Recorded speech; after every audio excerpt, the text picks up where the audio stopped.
راځو نن په مایکروسافت او ایکسل پروګرام کې چې دی په داسې یو تخریب باندې کار کوو چې څنګه موږ په مایکروسافت د ایکسل پروګرام ته راشو او د ایکسل پروګرام کې چې دی د دې ځای نه موږ دا شیټونه انسرټ کوو. زه غواړم چې دلته د جین شیټ انسرټ کړم. مثلا زه لیکم جین او دلته چې دی دلته راشم د دې ځای نه زه لیکم چې ما سره دلته دا ده فیب او دقسې چې زه غواړم چې دا 12 واړه میاشتې په خپله راشي. موږ یې څنګه دا راوستلی شو؟ نو راځو دغه ویډیو ته. دې ځای کې چې کله تاسې راشي دلته به یو هیډینګ ورکړم د دې ځای نه د منث په نوم باندې دلته ورته ورکړئ تاسو جین او دلته ورته ورکړئ فیب.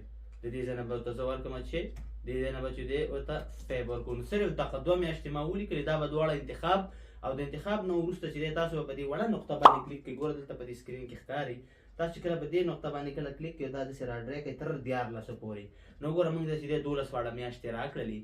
د دې لپاره چې دی اوس موږ غواړو چې دغه شیټونه انسرټ کړو نو موږ به چې دی دا را انتخاب شوی دی تیار.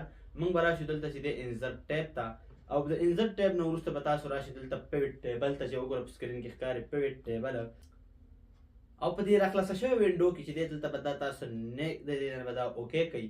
چې کله تاسو دا اوکې کړو نو دا جین چې دی دا به تاسو راواخلئ او دا به تاسو د دې ځای نه کلیک ونیسئ او د دې فلټر خانه کې به چې دی دا تاسو د دې ځای نه واچوئ. چې کله مو ور واچوئ دلته وګوره دلته ما سره صرف یوازې جین ښکاره کېږي. نو اوس چې دی دلته موږ راځو انالایز ټیب ته راځو. په انالایز ټیب کې چې دی تاسو به دلته راشئ د انالایز ټیب کې په دې کې به تاسو راشئ چې دلته د پیوټ ټیبل ته به راشئ او په دې پیوټ ټیبل کې چې دی موږ به راشو دلته د اپشن ته او په اپشن کې چې دی تاسو به راشئ دلته وګوره شو ریپورټ فلټر پیج.